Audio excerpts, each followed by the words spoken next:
Technology Lab. This machine catches stingrays, Pwnie Express demo cellular threat detector. An exclusive first look at Pwnie's new tool for catching cellular network attacks. At the RSA conference in San Francisco today, the network penetration testing and monitoring tool company Pwnie Express will demonstrate its newest creation, a sensor that detects rogue cellular network transceivers, including stingray devices and other hardware used by law enforcement to surreptitiously monitor and track cell phones and users. In an exclusive demonstration for Ars, Pwnie Express CTO Dave Porcello and Director of Research and Development Rick Farina showed off the company's new cell network threat detection capabilities, which integrate into Pwnie's Pulse security auditing service. The capability will give companies the ability to monitor cellular networks around them and detect anomalies caused by rogue cellular base stations, IMSI catchers, and devices used to extend cellular coverage into areas where it may not be authorized. Of all the potential security threats to companies and individuals that have emerged over the past few years, perhaps the hardest to crack is rogue cellular base stations. Whether they're used to attack the privacy of a cell phone user's communications or as a backdoor out of places where cell phone usage is restricted, configuring unauthorized cell towers has become increasingly simple. It doesn't necessarily even require law enforcement-grade hardware. Anyone with a hack RF card or other software-defined radio kit and open-source software can turn a laptop computer into a cellular network transceiver or even a cellular jammer. Call baiting. The real thing that scares people the most is that we have no visibility into these things, Porcello said. Nobody knows how many of them are out there. But they definitely are out there. Last September, ESD America, which manufactures the crypto-phone secure cell phone, reported that more than a dozen rogue cell towers had been discovered in Washington, D.C. It's not clear if all of these were being operated by law enforcement. Way back in 2010 at the Washington, D.C. ShmoCon Security Conference, Chris Paget, now known as Kristen Paget, demonstrated that he could capture the cell phone data of attendees using a rig that cost about $1,500. He just bought a commodity software-defined radio card and loaded OpenBTS, an open-source GSM cellular base station software package, on his laptop, Porcello said. He made a point of using a very small antenna, so he only hijacked about half of the audience in the auditorium. I'm sure that this sort of thing was being done before that, but I think that was the first public demonstration. At the same time, law enforcement use of such systems grew. Using the same principle as malicious cellular base stations, authorities could capture cellular phones' international mobile subscriber identity, IMSI, as a way to identify a targeted phone and execute a man-in-the-middle attack against it, acting as an intermediary between the phone and a legitimate cell tower in order to intercept and record conversations. These devices, called IMSI catchers or stingrays, have been controversially used by local law enforcement across the U.S., often under non-disclosure agreements.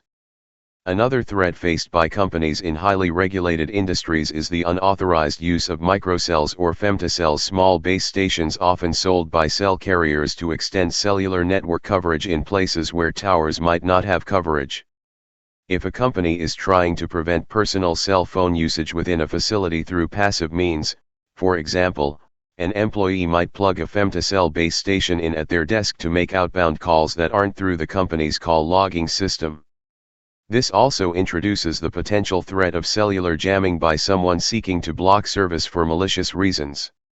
While all this has been recognized as a threat for some time, there's been one major obstacle in the way of companies protecting themselves against cellular network attacks.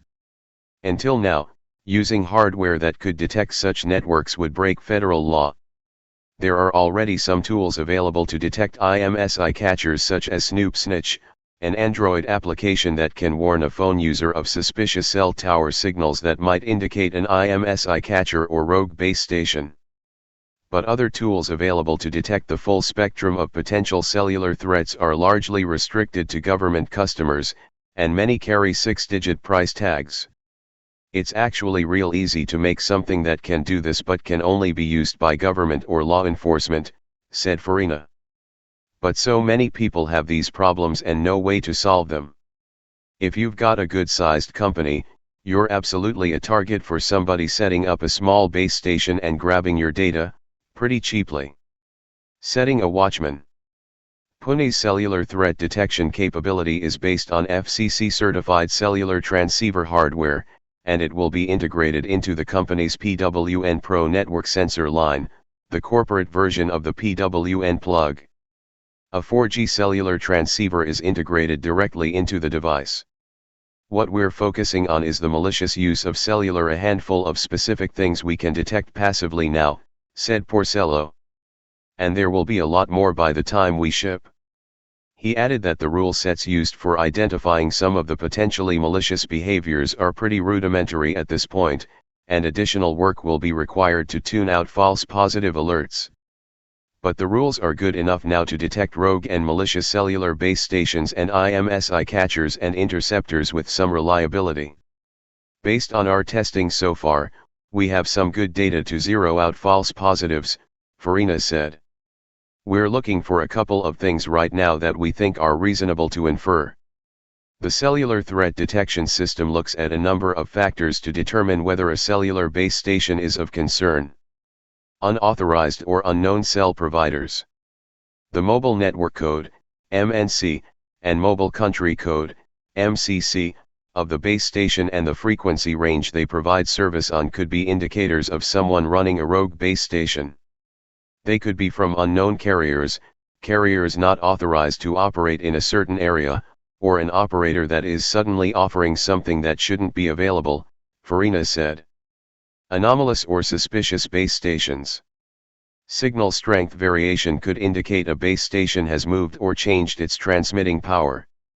The standard deviation of power from base stations is relatively sane, said Farina. We can flag when a base station signal changes wildly. This will be extended to detect changes in existing cell service, Porcello said, such as going down to 2G service, for example. New stations suddenly popping up could also set off an alarm, possibly indicating a femtocell or other unauthorized cellular base station. IMSI catcher/interceptor identification.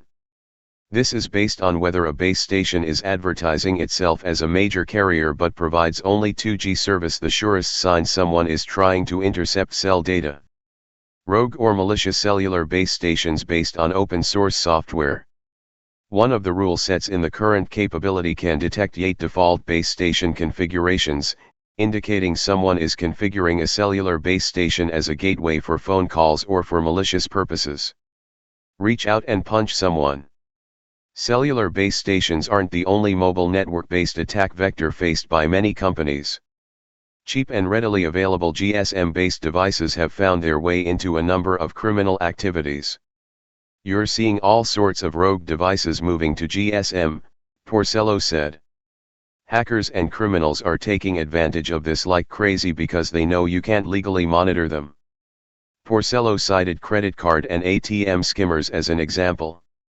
The credit card skimmer of choice now is a GSM-connected skimmer.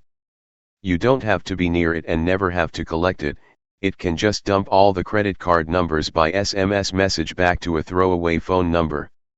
Eventually, Porcello said, the FCC will have to give companies a way of spotting these sorts of devices without breaking the law. The FCC is going to have to create some exceptions for companies to monitor this traffic because their workforces are moving to 4G LTE, he said. And with more and more business taking place over cellular broadband, cellular network attacks could become increasingly costly.